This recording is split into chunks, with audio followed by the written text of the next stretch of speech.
Yo, yo, yo, welcome back to another episode of On the Spot Sports. And before we get to our guest today, we have a big shout out for Living Sisu. Living Sisu is a platform and app that wants to give you all the tools to have success in your sport. Their main objective is to activate your lifestyle. It's for active people. Enjoy discounts at companies like BioSteel, 30% off, Body Logics, the Goalie Guild, all his books are discounted. Roan, Lululemon for men, 20% off. Online stretching programs with Eccentrics, 1 full month free. They got super silent massage guns, 20% off those. And it's a great quality. It's way less expensive than a Theragun, and it's great quality. So there's so many more discounts that you guys will need to just become a member to see. So they want to provide you with anything you need for success. So come join the community. I'm a part of it. A bunch of other athletes are a part of it. So it's free to join. It takes 20 seconds to get exclusive offers to your sport, and it's definitely worth it. So do us a huge favor and go sign up for Living Sisu's membership. It's free, 20 takes 20 seconds. So go do it, and we'll see you there. Living Sisu is a great company. We know one of the co-founders, Zach Fricali. He's a great guy. He's the co-founder. He does a lot of live streams on Instagram at Living Sisu, and with a bunch of elite athletes, and you learn a lot from like the athletes' determination, their resiliency, everything to what made them become successful. So it's been a great experience so far. So go on. I'm gonna leave the link in the description. So go sign up. Oh, welcome back to another episode of On the Spot Sports. I'm Jack, and today's episode we're joined by a very special guest, current Blue Water Stars forward Charlie Bronson of the Michigan Independence Hockey League. Charlie is in his third year in the Michigan Independence Hockey League, and while also playing in the MIHL, Charlie has spent some time in the Federal Prospects Hockey League throughout the years with Dayton, Steel City, and the Fighting Saints. This is gonna be a really fun episode, Charlie. So I'm happy to get you on. So welcome to the show, Charlie Bronson. Hey, thanks for having me. I'm totally super stoked to be on a podcast. I haven't done a podcast in quite some time, and I'm excited to do it with one of my new teammates. So. Oh yeah, absolutely. I appreciate that, and it's been a fun time being your teammate for the last game since you joined us. But like, how's everything been with you? Pretty good, man. I'm ready to. We got them coming back home. I'm ready for our home game in Port Huron. I think it's going to be definitely stellar. So. Yeah, that's one of the like the biggest or I'm super excited for next weekend coming up, February 18th, 19th. We're playing in our home rink at McMorran Place Sports and Entertainment in Port Huron, Michigan, and that's our home opener for the season. So it's gonna be a good one, and just from what we've been talking about in like our group chat and everything, like I'm super hyped for it. Yeah, I think everybody's ready to show them what we got, and like I said, last game, we came so close. We all came together. We all have heart, and we're all pushing each other over the finish line. So it's not just a single effort. We're definitely a team here. So I'm excited to be a part of it. Yeah, and the boys will definitely be buzzing that weekend. So hopefully we get some people, a lot of people coming out to support us, and just we're going to be putting up a fight, that's for sure. Absolutely. Yeah, but to start things off, I want to get into like your youth career a little bit here. So you grew up in Warren, Michigan. So like what was it like growing up in Warren, Michigan? And like when did you start playing hockey? So really, it's funny story is I started skating at 3, 4 years old, and my grandma she's in East Point and St. Clair Shores, and she would always take me over to the St. Clair Shores Civic Arena. Really, I started figure skating more than hockey. Like they literally wanted me to learn how to skate before I even touched the hockey stick. So I don't really share that with too many people that my career actually started with figure skating, but yeah, I mean that's pretty much where I learned how to skate for the first 2 years, and then I started playing around 5 or 6. Um, I actually started with goalie. I played a few years goalie up until like high school on and off, and I played forward too. So I went back and forth. I never. It's kind of weird because everybody will say like, "Oh well, how'd you do this and do that? And it's like, well, I just never got bored because I was always switching it up, you Yeah. know? Yeah, and like that, I find it interesting about the figure skating because I've heard like some hockey players start with figure skating first, especially like since it is like all about like edge work with figure skating and everything. So like it's huge to learn how to skate there. It's like what are like the biggest differences that you notice from just being from figure skating at first and like ice skating at when you did make that transition?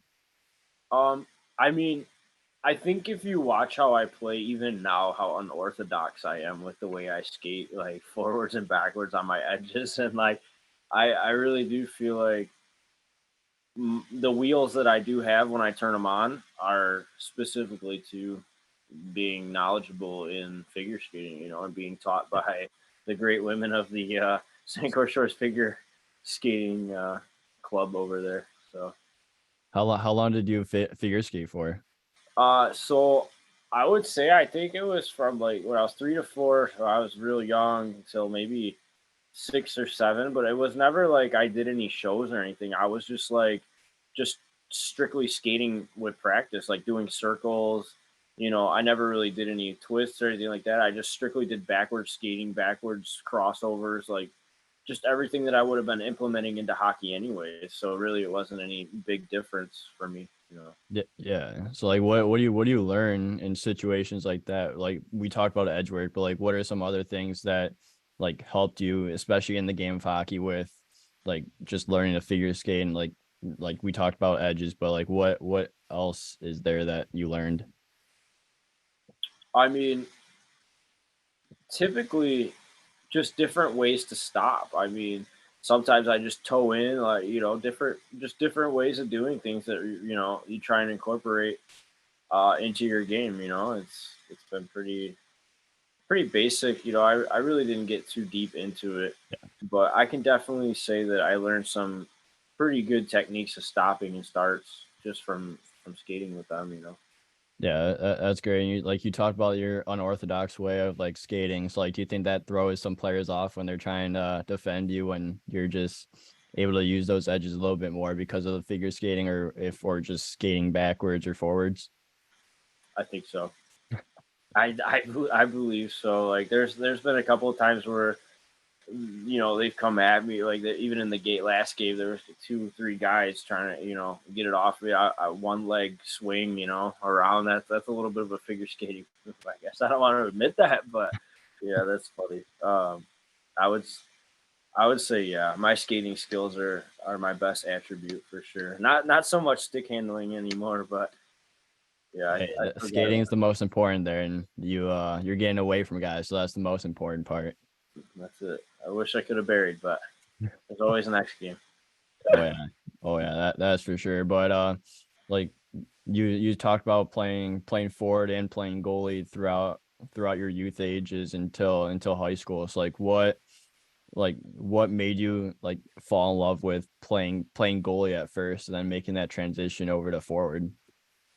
For goalie, I liked always having to be a part of the backbone of the team. I guess I really enjoyed. I guess you could really say I enjoyed all the stress. I think like hey, this I had the opportunity to win games, kind of like you almost won a game for us. Like I could tell how positive you were in that. You really wanted to push the boys. Like the goalies are the backbone of the team. And without them and their positivity and stopping the pucks back there, you don't got nothing. You have nothing back there. It's not gonna Yeah, win hockey games. So yeah. Like if the goalie has the confidence, like you're saying, like everyone notices, and like it just pushes the boys a little bit more, and just to be able to like the goalie's not going to give up, so the player shouldn't give up no matter if it's a 4-0 deficit, 5-0, 3-0, like whatever it is.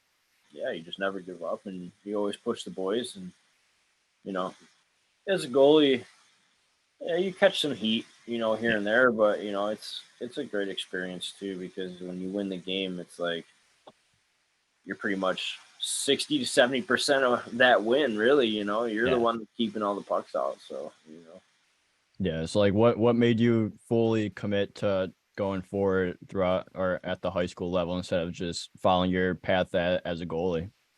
So I started to deal with, a little bit of hindering injuries here and there that just kind of, you really, as a goalie, and how much the game has changed with speed and things like that, like your side to sides and just, things like that. You really do wear down your knees, your groin. I don't think I would still be playing if I was, still in net, just because of the wear and tear, especially at that level past high school. I mean, you really have to commit, and for me, I didn't really want all the stress anymore either of being a goalie. Tired of the stress. So I just wanted to enjoy the game, and I knew that I could still play, from past experiences. And I actually played a little bit of pro roller around the country as well, playing out. So I knew that I could still wheel and, be able to make good moves, and I guess really not be a hindrance to a team. Yeah. So Yeah. So like then you go out throughout like your youth hockey days. Like what do you have like a memory that stands out where it's like that is like a staple moment of my youth career? I was playing double B select, I believe, as a goalie, and it was this was a team that we were playing. I mean, I think the top two, we were bottom. We were probably bottom of the barrel for that, and um, I think I faced 62 shots somewhere like in the game where There we you were go. at. Like you were just getting bombarded, and yeah, we ended up winning that 3-2, and we went to the championship game and won the championship. We won states. I mean, we really didn't have the best team, but we got past it and we ended up winning, and that was a really good one. I ended up getting MVP for that for the season, so that was a big deal. I got medals and all that stuff, so it's you know pretty Yeah. cool. 59 for 62 ain't that bad, and it's just you have the heart, which brings the heart to the team, and just doing whatever it takes to get that win. Yeah, and it was like all the kids that double B select at that time. I know, like I've talked recently. I've been offered many coaching positions Yeah. actually for like high schools and like youth teams, and they have changed like the brackets to like how, and there was like Iserman or some kind of different leagues. So I really don't know any what too much about that. But midget double B select was really just the troublemakers of all the kids that played AAA and Double A. Like it was just a mixture of guys that came together. I mean, it was literally like, let's take some of these hooligans from every school and put them in a blender and see if we can get a championship team. And that's kind of like where we were at. Hey, sometimes it works out. In that case, it definitely worked out, that for sure.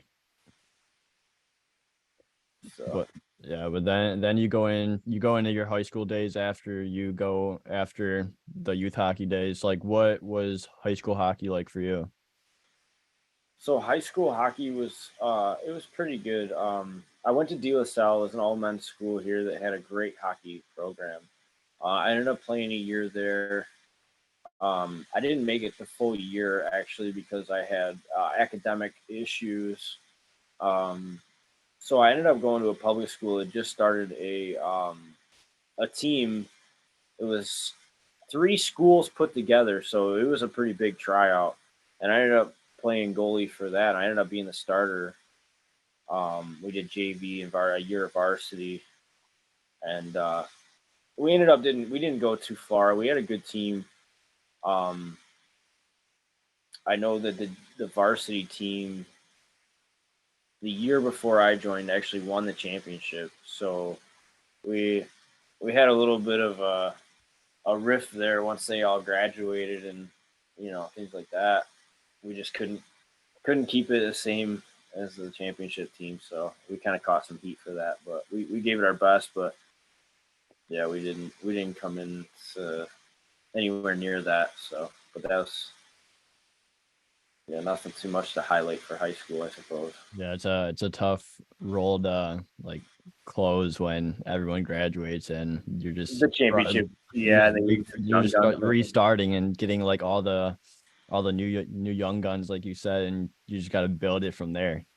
Yeah, I don't know. I mean, after that, I didn't really follow it. I think I skipped a year for hockey, so then I ended up going to play for college for a little bit, and then that ended up didn't work out either. So. Yeah, so like you went on to play college for a little bit. So like what school did you go to, and what was the process like to like sign or commit to a college there? So I skated downtown Detroit all the time after that because I had a great like pickup. They had sponsors from like the Red Wings used to practice there, and it was just a really good group of guys. And I'd go down there during the day and use the facilities. They had a gym and sauna, and it was really the team man or the rink manager knew my dad really well from the years, and he just gave us you know a best opportunities really. So I met some of the guys that played for Wayne State, and they're like, "Hey, we got a D3 team and a club team. You should come skate. You can wheel. You should be okay." And I said, "Okay." So I started going to practices, and I signed up for school, and we started rolling. And then I started practicing, and we got like one or two games in, I believe. And the school actually pulled the funds for the team, and they ended up folding that year. And it was like a huge, just sink of a ship, and Yeah. it just was a huge bummer. And so they kept the women's team actually alive for another year or two after that, the Wayne State women's team, and they were really good. Like I give it to them. They had a very good organization. Everybody cared about them, and they tried to keep it as long as they could. And then they ended up pulling the funds on them too. And years later, they actually closed that rink completely. And yeah, I'm not real too sure what it is now, but kind of real unfortunate situation. That's kind of like how my whole career has really been, though. It's teams folding and things like Yeah. that. So it's been rough. Yeah, and like throughout like when you guys did have a team at Wayne State and everything, like how were you able to like balance like that school, like social and like hockey life? Because like those three are difficult as like a student athlete at a college level. Well, I mean, I stayed in the area, so I was lucky enough. I mean, I think I took one class, like a one business class, just to There we go. qualify to be able to That's the play. way to do it. So, and then I transferred to Macomb and tried, talking them into getting an ice hockey team, like I always do. Like, hey, let's go play some ice hockey. Like I just try and get everybody in, like involved. I'm like, hey, we need to play hockey. Let's get some hockey going. But I met a lot of good guys. It's funny. I'm pretty sure. Somewhere along the way, like some of those guys that played for Wayne that I practiced with and was around, ended up being around the Fed for a while. They ended up on that Fed team in St. Clair Shores for a little while, and I knew everybody, and unfortunately got hurt and was unable to play. Um, and then yeah, some of them, I think maybe one or two actually have possibly made it through to the MIHL. I'm not sure, but Yeah, the MIHL is growing, that's for sure, with all oh, the talent that's coming in. But before we touch on like your pro career in hockey, in ice hockey, like you were saying earlier, you played pro in rollers. Like what got you into roller hockey, and then how were you able to play professionally there?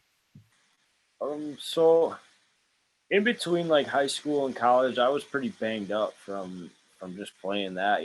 It's pretty rough, Yeah, even as a goalie and trying to keep guys in the game and things like that. So I had a couple of nagging injuries, and thankfully they all healed up now. But I took some time off and went and played some pro roller hockey.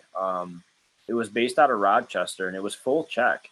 It was full check pro roller, which was something that like no one had really ever heard of before, but like everyone wanted to come watch it, and like yeah. we had really good, um, a really good following. And it's funny that some of the guys that played in that league are actually like still playing like East Coast. Like there's a guy on the Toledo Walleye that played.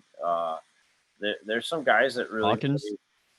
Yeah, so yeah, Yeah, Hawkins. I He know played, Hawkins. I know he's deep into roller hockey. and then Tyler Spiza, I'm pretty sure he tried out and played with the Wings early on this season. Yeah.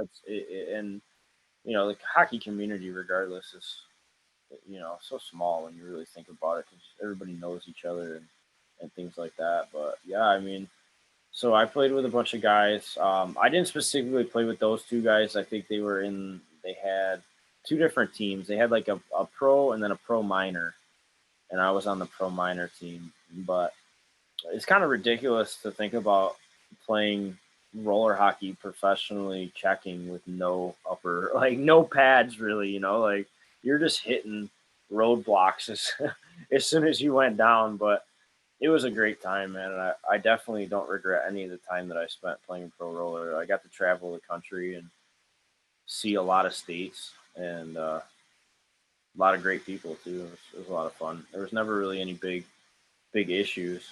So Yeah, it's like where were some of like the cool places that you went to that like you were happen to be playing pro roller that you're able to go visit?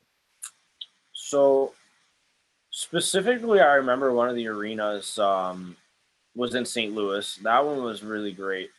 It was pretty much the size of a SPHL arena, and it may have been a pro ice hockey arena at some point, but they filled that arena. I mean, for pro roller, it was crazy because we'd play two games. They had the pro and then the pro minor teams playing back to back, and yeah, I mean, they had more fans for that than some of the SPHL games had. Like, it was just crazy at the time.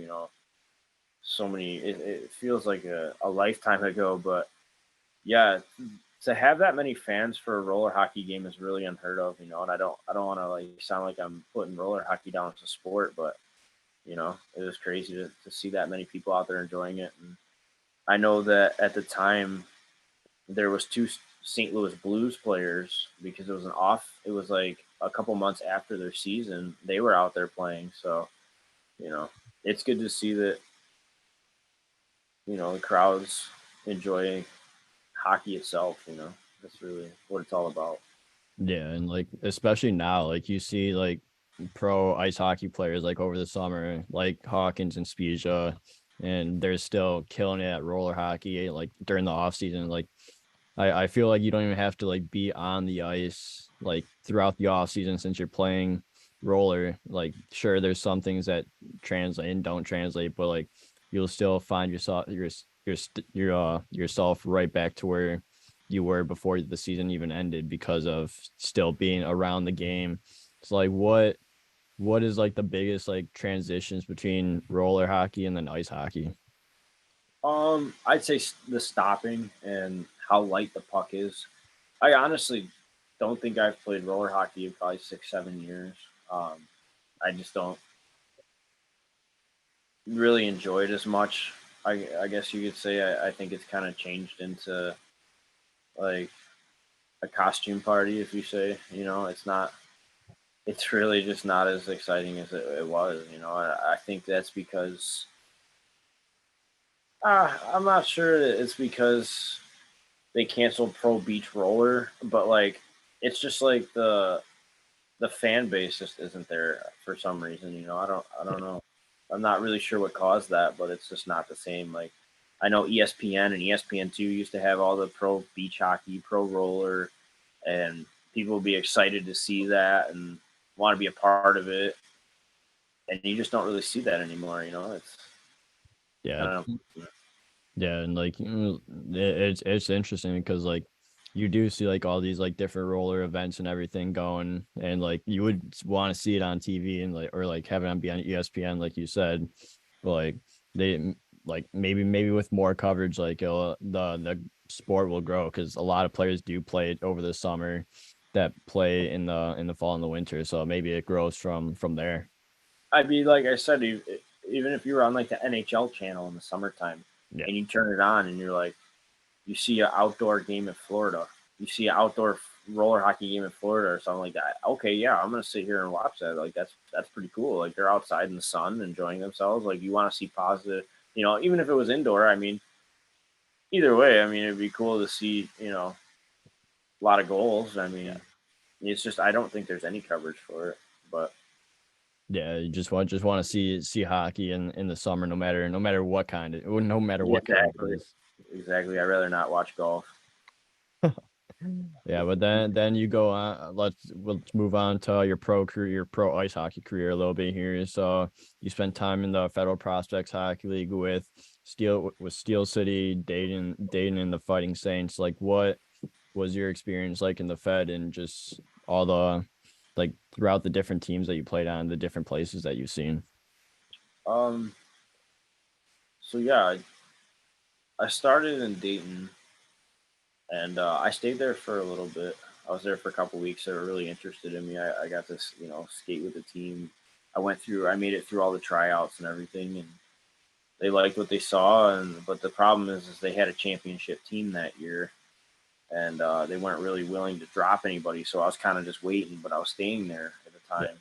And honestly, the experience of being by myself in my early mid 20s, um, following the dream, it was just an experience in itself, and just being um, in that kind of situation and just being blessed to be able to do that. Even though it didn't really pan out for me, but I met an agent at the time. Um, but it's funny, I'll tell you guys a story. So I get there and I don't really know what to expect. I don't know anybody, and yeah, it's just an open tryout really when I first got there. And I get there, and it was called O'Hara Arena, and it literally is probably one of my top five favorite arenas of all time, just because I guess like Led Zeppelin played there, yeah. and it's just huge. You would never expect that a Fed team would be playing at just like equivalent to Detroit. It'd be probably like Cobo Hall, and it was just huge. They had big concerts there. I think they said Metallica played there, Led Zeppelin, Van Halen. Like they had huge concerts there. And so, anyways, I pull up in the parking lot, and they got like this big '80s sign that says O'Hare Arena. It's huge, and it's just the coolest experience. I mean, it looks like the Silver Dome from the outside, and Ford Field, whatever. And so I pull up, and there's only a couple cars there. I feel like it's always good to make a first impression by Yeah. being on time or early, which I'm never really on time or early for anything else but hockey uh, in real life. So I get there, and it's like I look over, and there's like a Honda Civic, and all four doors open, right, and it's just a billow of smoke, right. These guys are all smoked out. It ends up being like the equipment manager, the captain, um, one of the managers. It is just like just the funniest thing I've ever seen. Like I can't.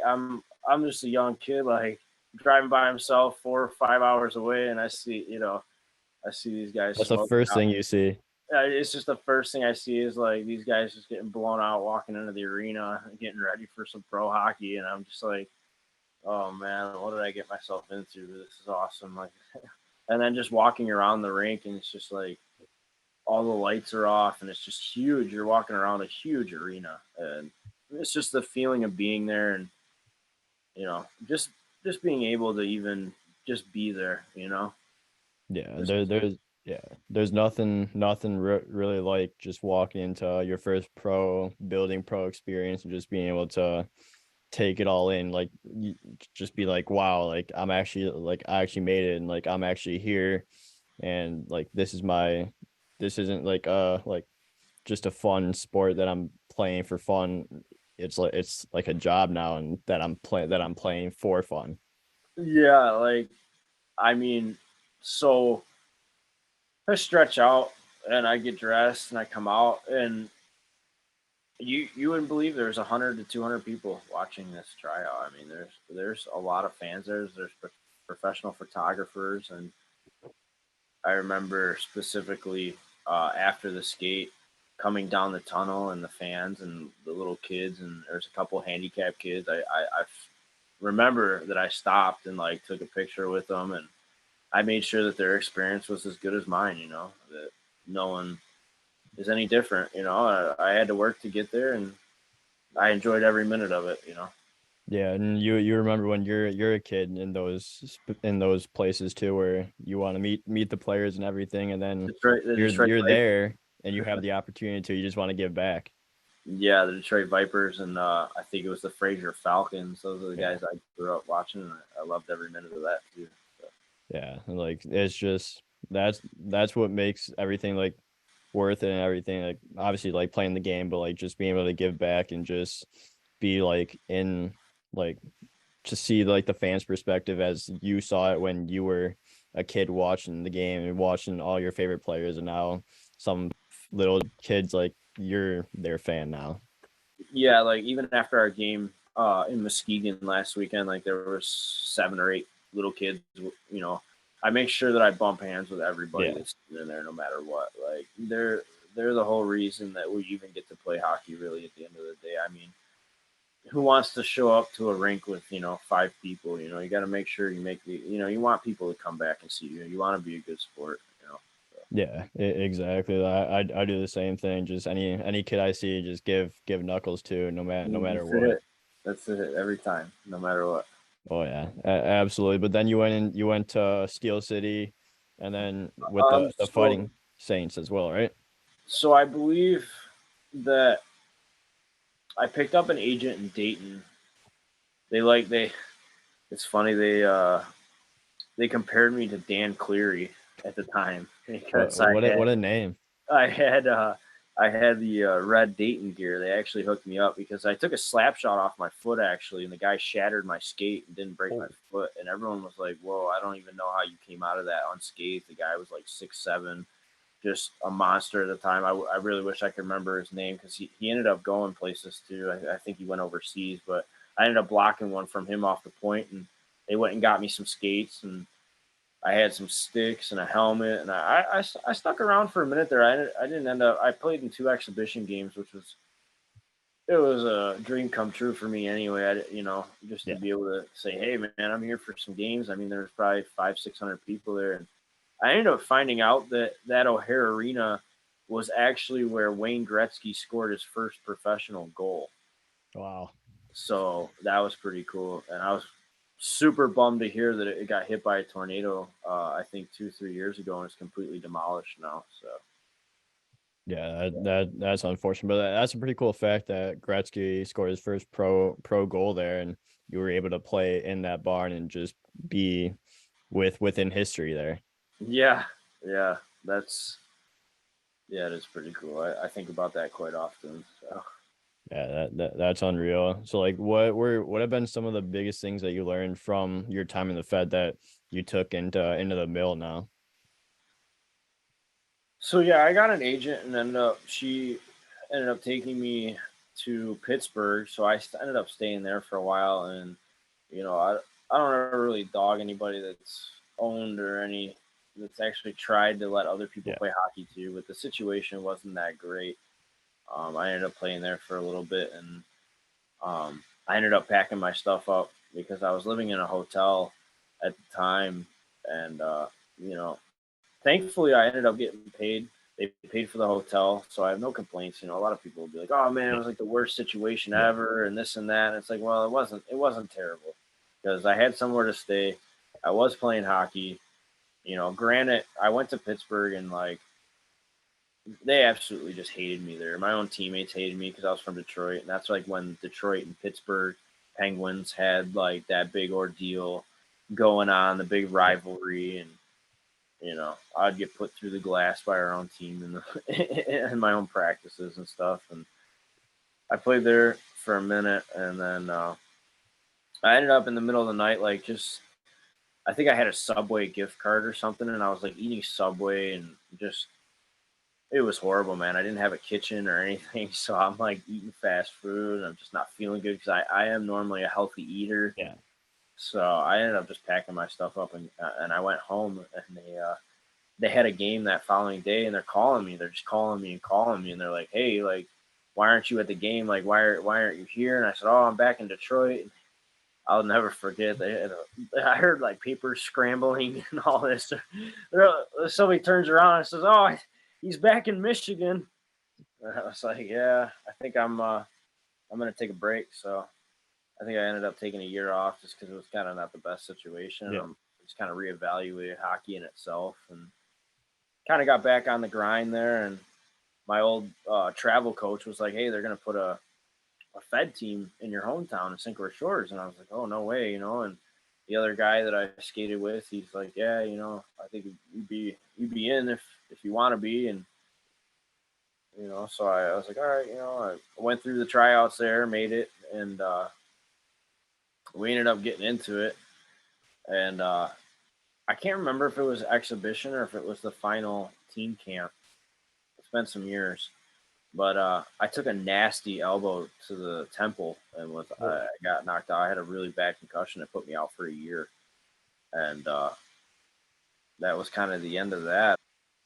So I ended up not really sticking with the St. Source Fighting Irish, and I ended up skating. I'm pretty sure I went down to a skate with the Rumble Beast before they folded, but that was another bad situation, and I yeah, kind of was like, you know what, I'm just gonna take my time off and kind of got into dirt bikes and doing clothing. I own a clothing brand, and I was kind of done with it. I mean, I continued to always skate. I was practicing with my buddy McCrimmon. He started a junior team, and it was just fun to go out there and practice with those guys and still stay in shape. And if something came up, maybe I would play. And kind of like a couple years went by and nothing really happened, so I wasn't really interested. I've only think I've played maybe 8 to 12 beer league games in my whole career. I don't yeah. like playing in the beer leagues, and if I'm not going to be playing competitive, there's really no reason for me to play the sport, and that's kind of weird to say, but um, just doesn't really seem that fun to me. I like getting hit and being around fans, and Yeah. It's the you know, whole like competitive hockey atmosphere and just the like that like it goes up a notch level of competitiveness compared to beer leagues that when you're actually playing competitive hockey. right, and your girlfriend or your wife and all that, and your family doesn't really care about coming to a beer league game, but they'll care if it's coming out to Yeah. something competitive and something they can watch. So Oh it's yeah. Oh yeah. Absolutely. And like you said, you then went on to for like 5 years of not playing hockey, and then like you came back for the past 3 years and played. So like throughout like those 5 years, like what were you doing? Like I know you created like your own clothing line, like you said. It's like what did you do throughout that 5 years and just separate yourself from the game a little bit?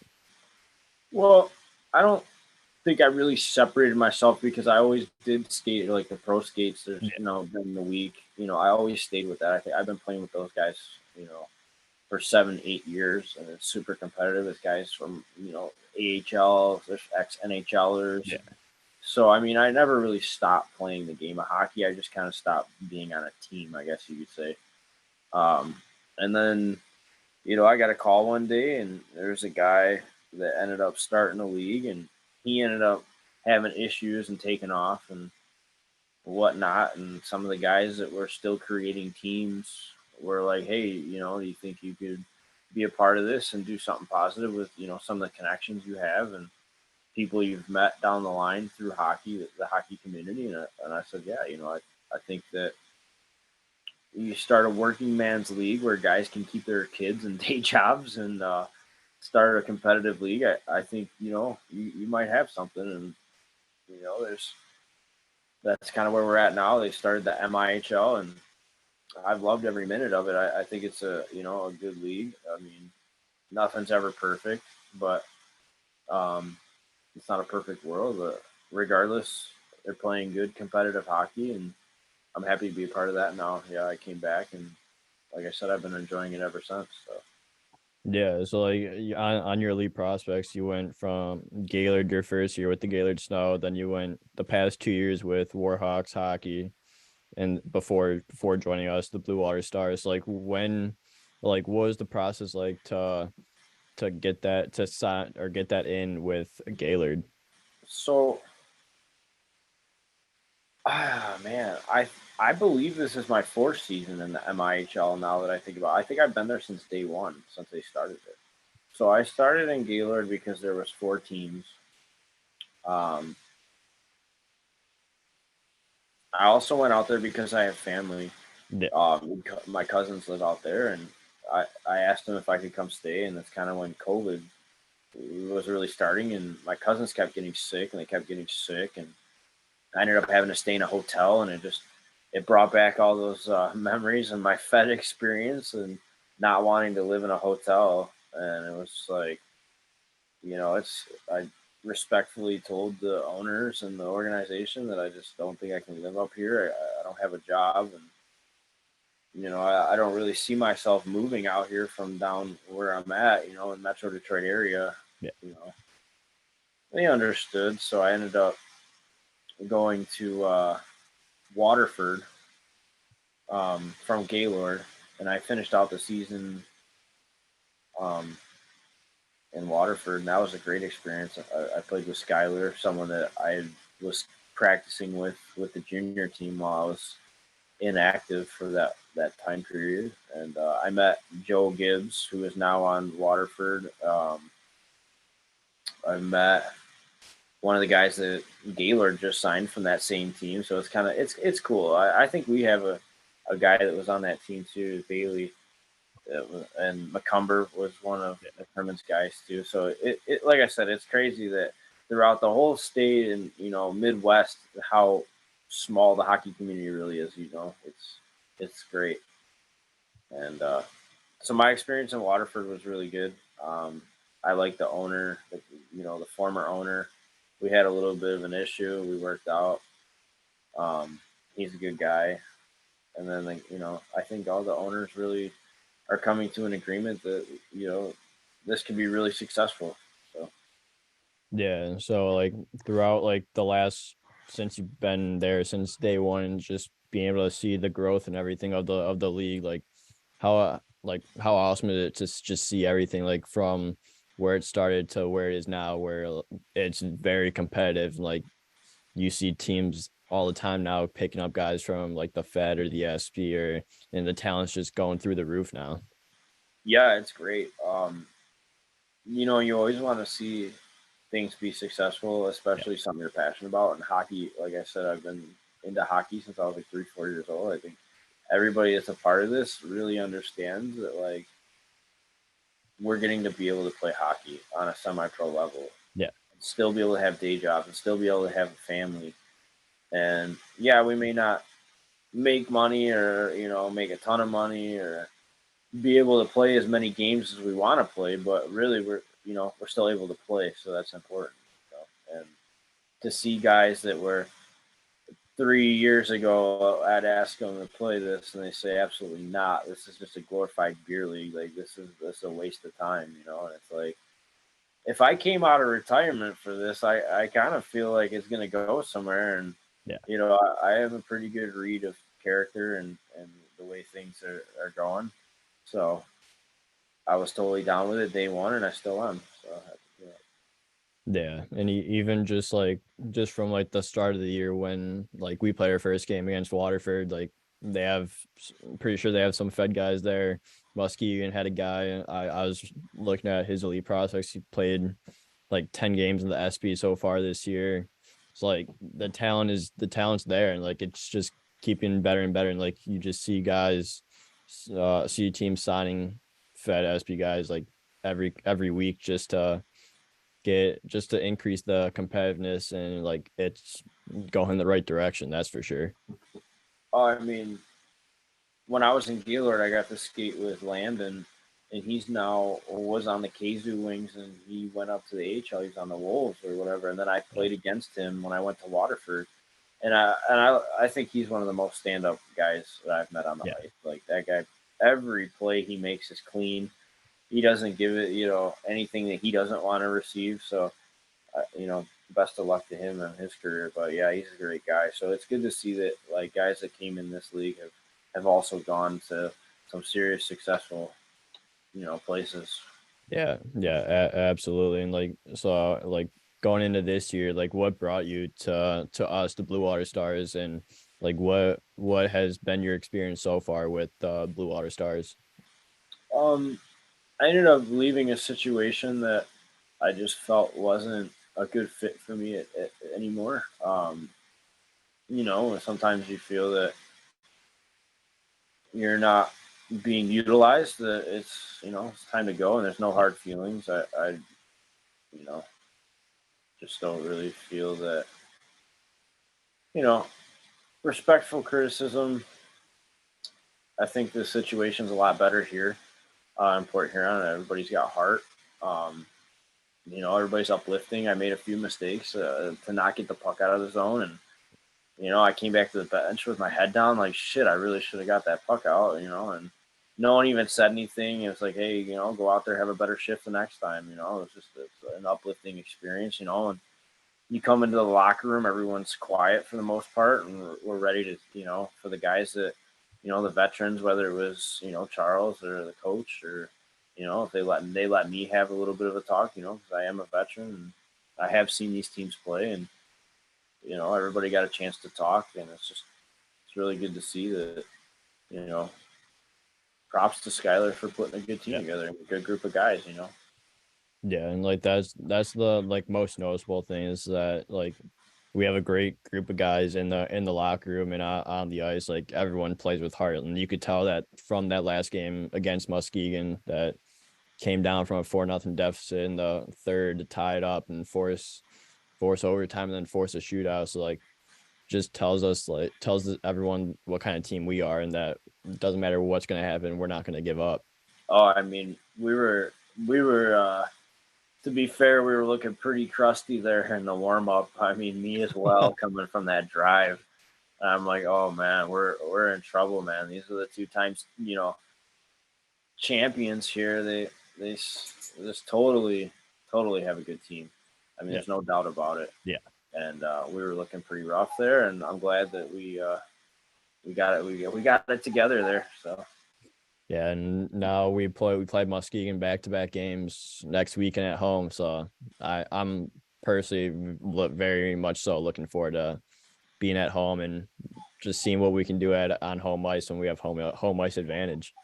yeah, that'll be a different ball game for sure. I'm definitely excited to see what the how that weekend turns out for us. So. Yeah, absolutely. It's like, what are some of the biggest things that you've learned from playing in the mill?